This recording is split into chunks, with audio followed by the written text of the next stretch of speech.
hard to believe that we're approaching 2.5 million passengers. I suppose for a market that has been dominated for so long by the transatlantic, to see that kind of volume going east and then onwards to south is fantastic, and is, I suppose, a testament to the hunger of Irish customers to travel. Emirates now double daily, 21,000 seats per month. Our load factor year to date is tracking at about 85%. And those of you familiar with short haul will know that 85% is the entry point almost. You've got to have it. 85% for long haul, that's very strong. And I suppose it's a huge achievement given the competition that we're now facing out of Dublin. Very strong mix. We're doing very good numbers in first and in business. And that's a mixture of corporate customers travelling for business, high net worth individuals, and couples travelling for holidays of a lifetime and wanting to treat themselves, but very strong demand, and that also, I suppose, correlates with strength in the economy and people's propensity to travel. Our big routes at the moment: Sydney, Melbourne, Brisbane, Perth, Adelaide, Auckland, unsurprisingly.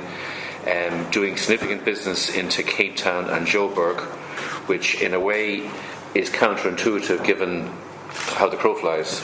But people choosing the product to go via Dubai to South Africa, and Singapore, Kuala Lumpur and Cochin, very, very popular. On the cargo side, we are carrying 50 tonnes a day with a load factor in cargo of about 95%. So we actually, on some occasions, can't physically carry the cargo that's coming at us because we're that popular for cargo. I always try and Jerry will know this, I always try and think of or get something unusual. So the unusual story I've got today, Jerry, is last week we carried a very interesting package. It was 6 kilograms, and in the package was a watch, and the watch was worth $250,000. A watch. Was it made by an Irish person? No, it wasn't made by an Irish person. And was it for an Irish person? No, it was going to Hong Kong. Oh, Hong Kong. But I suppose just to give you a sense of what goes under the floor. I mean, those of you who mightn't be familiar with it. I told you before, we need these exclusively. I'm giving it to you exclusive. Just a lot of people in the room. Total time, Jerry. But no, I mean, what's carried in it's pharma, it's food, it's ICT, live animals occasionally. But the cargo business is very, very strong. And we're now selling cargo throughout the island of Ireland. So we're trucking cargo from Cork and Galway and Northern Ireland into Dublin, and then out of Dublin onto Dubai. Our biggest destination for cargo is Shanghai. So the cargo destinations are not necessarily the same as the passenger destinations. And Emirates are now number 2 after Aer Lingus in air cargo in the Irish market. So serious player in cargo. In terms of the product, we've now completed 134 million euro refurbishment programme on our Boeing 777-200, so the earlier aircraft, with new seats and a fully refreshed economy class. The upgraded, what we call the game changer aircraft, which is the enclosed first class suites, the improved economy class and business class, that's been rostered onto the Irish routes now increasingly, so Irish customers getting to experience that. We've increased our onboard entertainment from 3,500 channels of entertainment to 4,500 channels of entertainment, and again, very, very popular.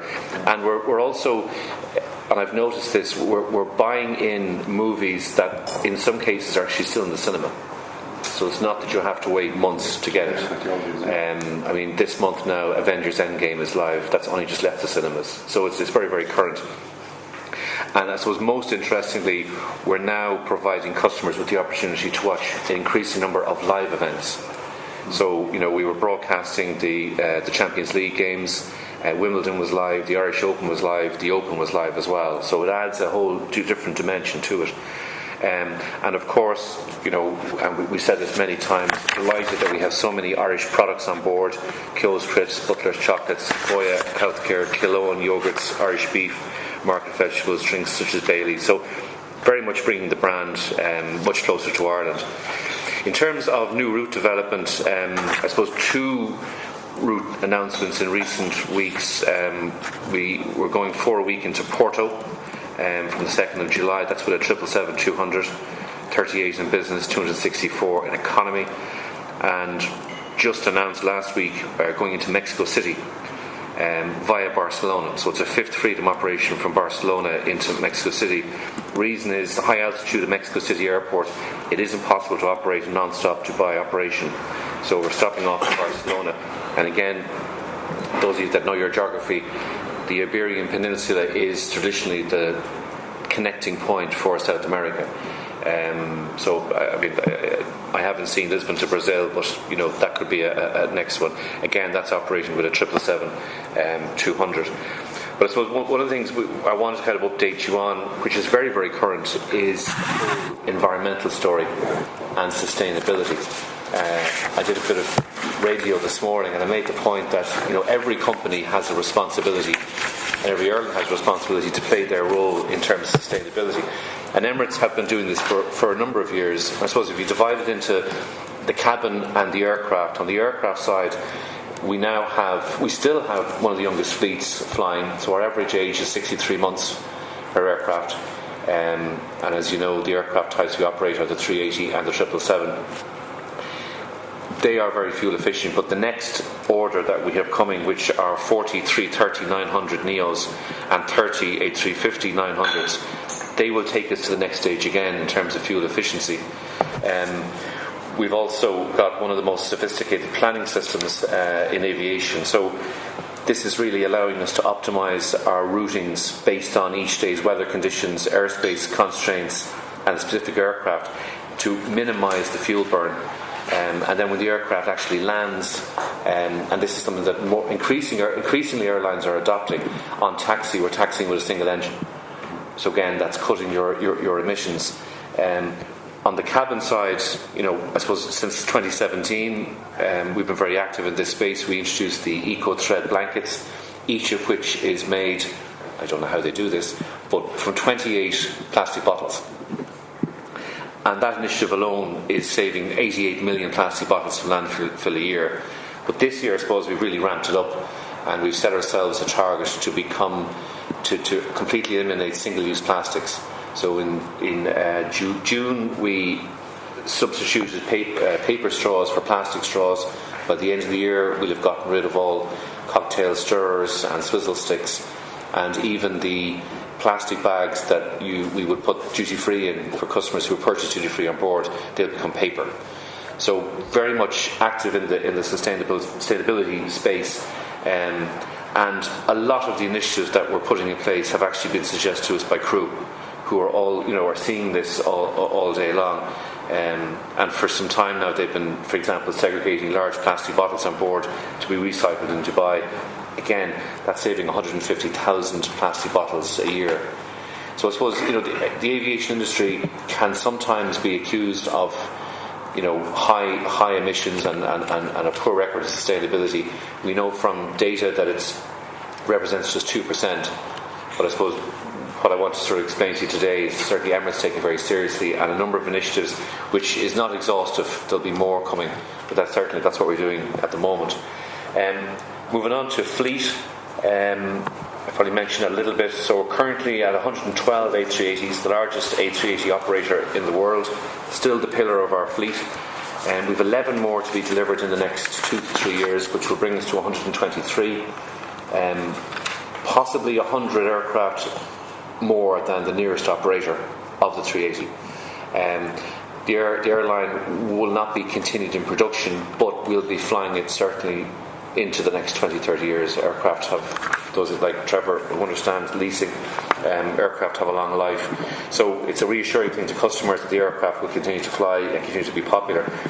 The Boeing 777 aircraft, which we operate on Dublin, with 8 first-class suites, 42 in business and 310 in economy. We've 156 of them. We've 150 more coming.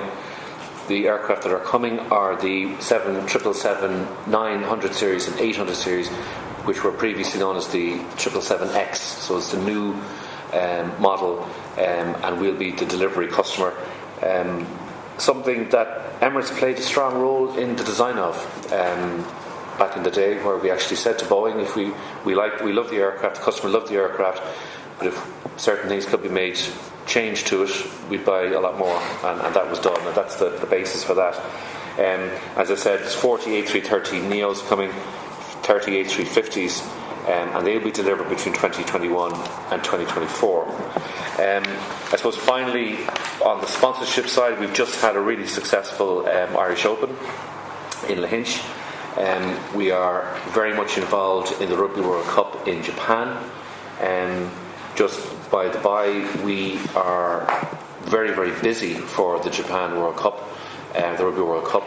It actually coincides with the Japanese Grand Prix and the Japanese school holidays, so it's a busy time on the Japanese routes.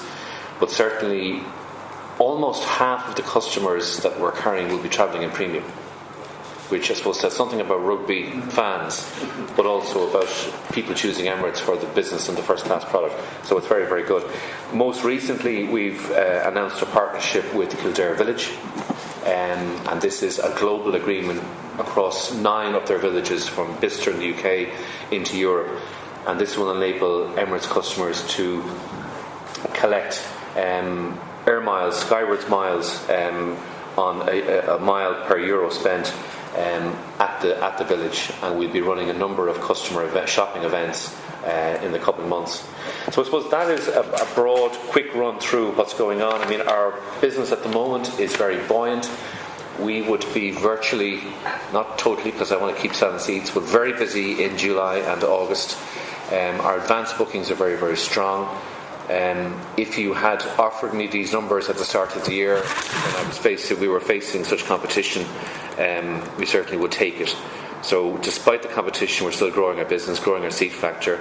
Advanced bookings are strong, and it's really consolidating where we are and trying to grow it further. And increasing capacity out of Dublin, is that on the plan? Yeah, I mean, our base is at Dublin. The road, I mean, we're frequently asked about Belfast, about Cork. The motorway system is simply too good, and you have to be mindful of the population spread as well. We're generating significant business from Northern Ireland into Dublin, from Galway into Dublin, from Cork into Dublin. So Dublin is where we'll continue to base our business. Having said that, you can never discount the possibility that down the road we would expand elsewhere. But certainly for the moment, the focus is to grow our business further. With an 85% seat factor, that means 15% of our seats are empty. So we already have headroom, but obviously we'd like to grow the frequency as well. And are you looking at extra 17 weekly or anything down the road? No, I mean, the logical next step for us would be to add a third flight. And I suppose that will depend on a lot of things, and we have to just make sure all the stars are in alignment before we do that. Dublin Airport at certain times is full, and the times that we were looking at for a third flight would have really clashed with the airline at its most busiest time. So certainly, there needs to be a development in infrastructure to enable us particularly to grow in the way we want to grow. Therein lies our support for the plan, particularly Pier 5, which would open up a lot more Boeing 777 stands. And therein lies capacity. So there's only one stand at Dublin Airport that will handle the 777 on the entire airport. So obviously anything that opens up the possibility of capacity. So I wouldn't say investment has been diverted, but certainly our growth ambitions have to be in line with what's possible. At the moment, the runway and the airport are not designated for Category F aircraft, of which the 380 is a Category F. The new runway, when it's completed, will be for Category F. I don't know whether the terminal capacity will be Category F also. So, I mean, that's an ongoing conversation. I mean, in bald terms, as with any airline, if we want to grow, it's either extra capacity or you up the gauge of what you've got. And there's pros and cons. If you open up a third frequency, it gives you a third band of connections. Is that more valuable than carrying more people on a single? So it's an economic decision that will have to be taken by our planning department at the right time. But I suppose it's largely moot because the capacity isn't there. Brexit, no. The only threat that Brexit could pose to us is if a border was reintroduced on the island of Ireland, which could hamper customers travelling south on the M1 to travel on our services, or could hamper cargo trucks delivering cargo from the north down to Dublin. So that's the main threat, but it hasn't affected our business. Very strong mix. We're doing very good numbers in first and in business, and that's a mixture of corporate customers travelling for business, high net worth individuals, and couples travelling for holidays of a lifetime and wanting to treat themselves. But very strong demand, and that also, I suppose, correlates with strength in the economy. What we've seen is a richer mix with stronger loads in business and in first. So that's offset, but even in economy, the yields have been stable. I know many examples of grandparents heading out to Australia to see grandchildren, and they'll book themselves business class because they simply feel they're too old for economy. You'll have honeymooners going to the Maldives and Seychelles, travelling in business class. And if you think about it, we're selling business class to Perth at the long run, 3,400. So it's not that people are suddenly rich and they're spending lots of money. I mean, they're actually seeing the value in travelling in business class. And I think our job, my job, a lot of the time is dispelling this notion that Emirates is this inaccessible brand that people can't afford. Check out the prices, go into the travel agent, go on, actually value there. And people are travelling to business class that possibly set out not to travel business class, but saw that for an extra 1,000 they could sit in front of the bus and they're taking it. I'd say as high as 30%. And then you have your traditional business passengers who are just purely for work. I think what we found was, Cathay is a very well recognised brand, it's a strong brand, and Cathay would have done good business out of Ireland by London for many years before they joined, they came in directly. So certainly they've had an impact. I think where we've been able to compete well is you're comparing a 4-week operation to a 14-week operation. The aircraft we operate are bigger. The route network is far wider. So, for example, India is a very important market for Emirates. Cathay overflies to Hong Kong. Okay. Cathay don't participate in the South African market because obviously directionally it makes no sense. We do great business into Cape Town and Joburg. So, because we have such a range of destinations, or we're not dependent on particular ones, we've been able to overcome it. Now, having said that, Cathay are selling actively into Australia and so on. But even there, our share is very strong. So, competition, we always welcome it. And as I said earlier, this year, with competition, we've grown our business, grown our seat factor. That's the evidence that we're competing well. In terms of China, Hainan, John came on, came into the Irish market. They've already reduced frequency. Not sure what the future that is there. A lot of business to China is going via KLM directionally. We probably could do more on China than we do, but we haven't seen a huge effect. It's a market that I've always taken views is always about to happen, and it hasn't happened yet. That competition, and because they're spending money advertising and promoting, I believe has been a positive halo effect for Emirates. People are talking about Hong Kong, they're talking about China. We're not talking about Minneapolis anymore or Los Angeles. And that focus on East, for customers or potential tourists who are thinking where they're going to go, I didn't realise I could go there. And then they began to look, and I suppose that's where airlines like Emirates have to be competitive with their price, their schedule, their frequency. So, and in my experience, when a new carrier joins a route, they grow the market anyway. So I think the competition, ironically, has actually been very good for Emirates. And I think that's probably one of the reasons our business has grown in a year where we've seen multiple carriers come on routes that we operate. Emirates Holidays don't sell through the trade. It's a direct consumer product. Emirates Holidays are part of the Donata Group, which ultimately are part of the Emirates Group, but they're not attached to the airline in any way. So we would deal with them as we would deal with any other tour operator. I suppose what they bring to the market is product and particular expertise in Dubai, which is obviously uppermost in our objectives. They're in the market, I think, a little over a year, and it's early days. Emirates now double daily, 21,000 seats per month. Our load factor year to date is tracking at about 85%. And those of you familiar with short haul will know that 85% is the entry point almost. You've got to have it. 85% for long haul, that's very strong. And I suppose it's a huge achievement given the competition that we're now facing out of Dublin. That load factor is the Dublin load factor. And the Dublin load factor is tracking ahead of the company load factor. So we're punching way above our weight. And I think that is quite something, given that there are now 50 flights per week east and south of Dublin. To have that performance, I suppose this is where your brand really begins to play its role. This is where the stability of the schedule, our competitors are 4 days a week, 3 days a week, 7 days a week, we're double daily, we have been. I think the stability of the schedule gives confidence, particularly to business customers. Yeah, I mean, it's something that has been a gap in our product set for some time, and the DAA are developing an East lounge, which will focus on those carriers travelling east as against those travelling west. So we're in conversations with them, and we're hoping for an announcement soon. I'm hearing several dates, but I think it's autumn is when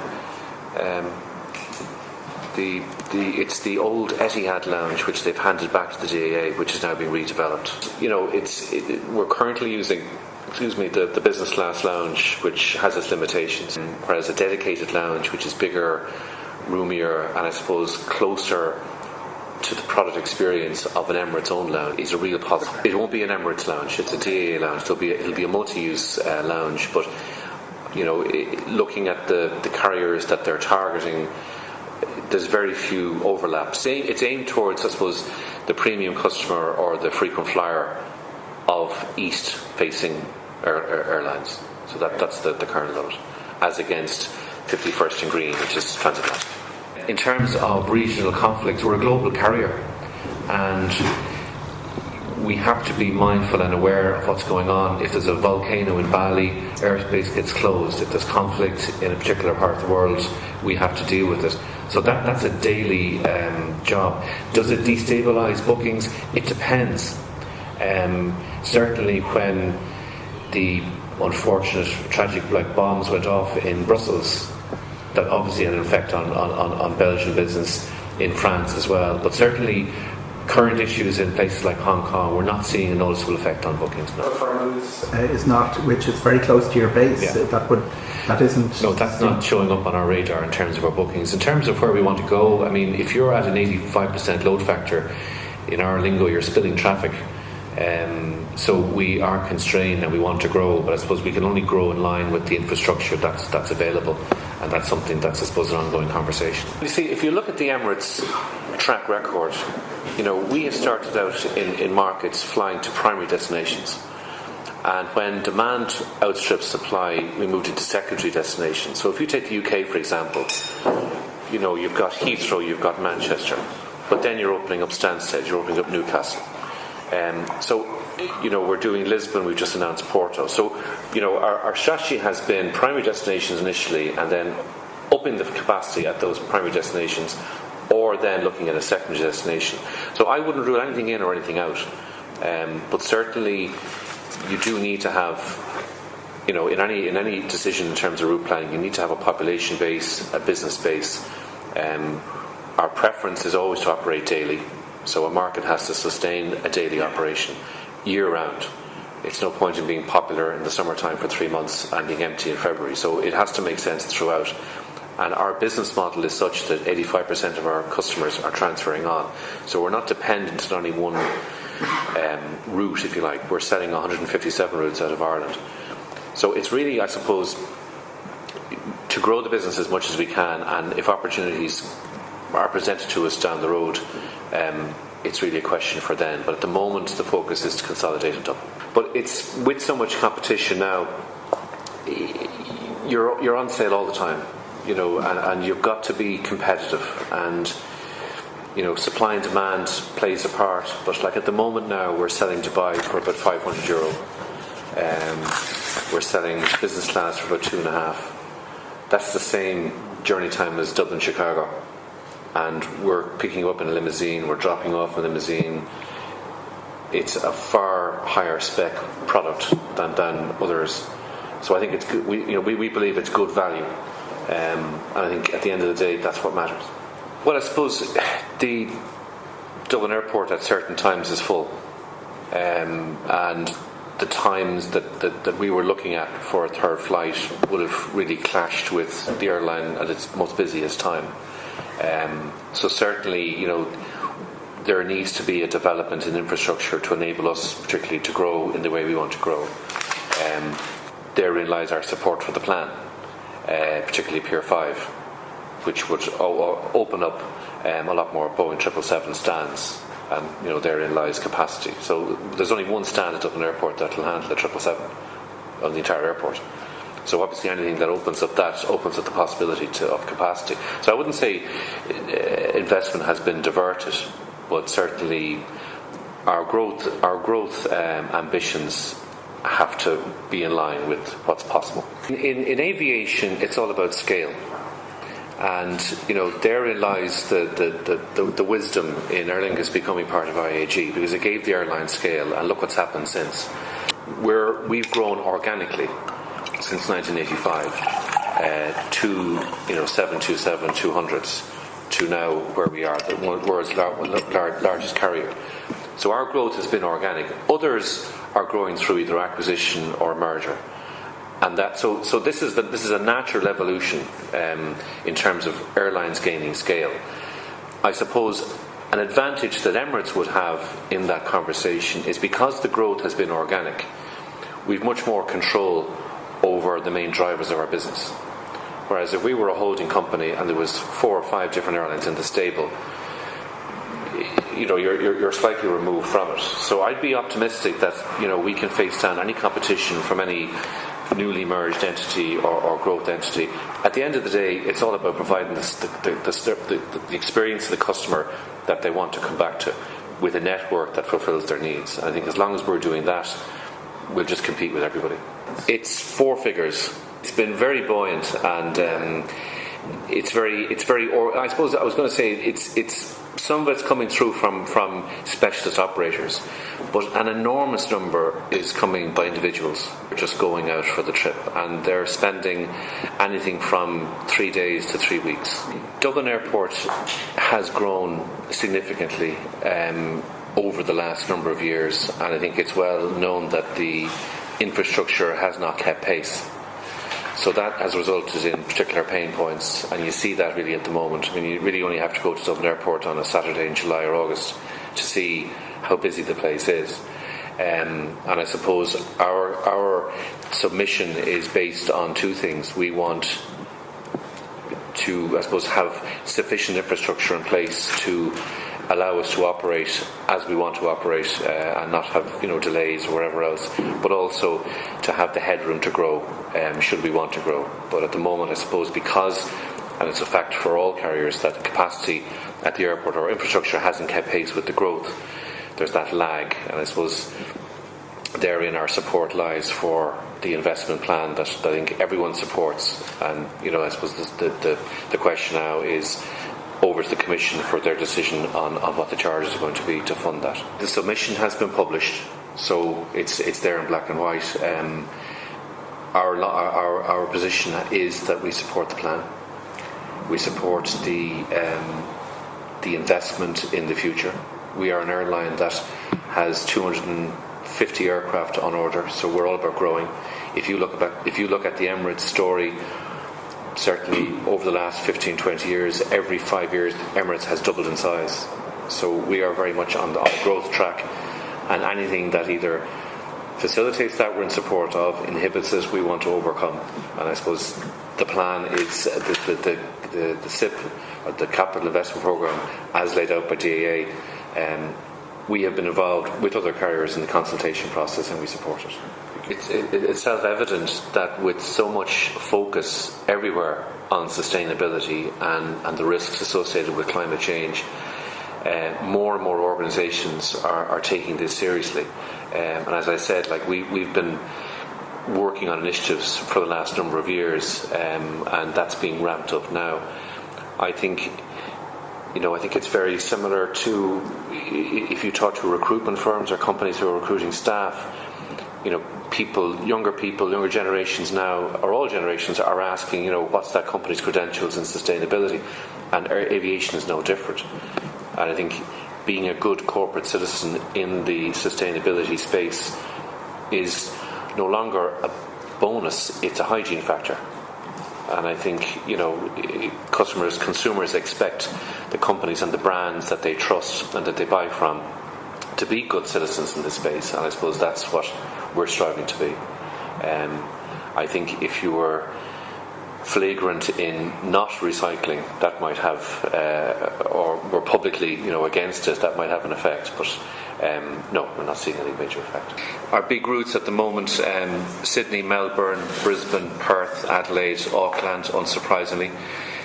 Doing significant business into Cape Town and Joburg, which in a way is counterintuitive given how the crow flies, but people choosing the product to go via Dubai to South Africa, and Singapore, Kuala Lumpur and Cochin, very, very popular.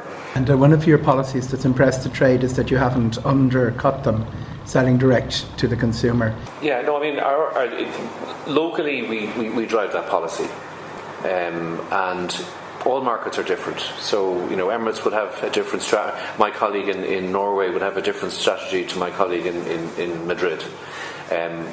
We drive the strategy locally here. It has worked.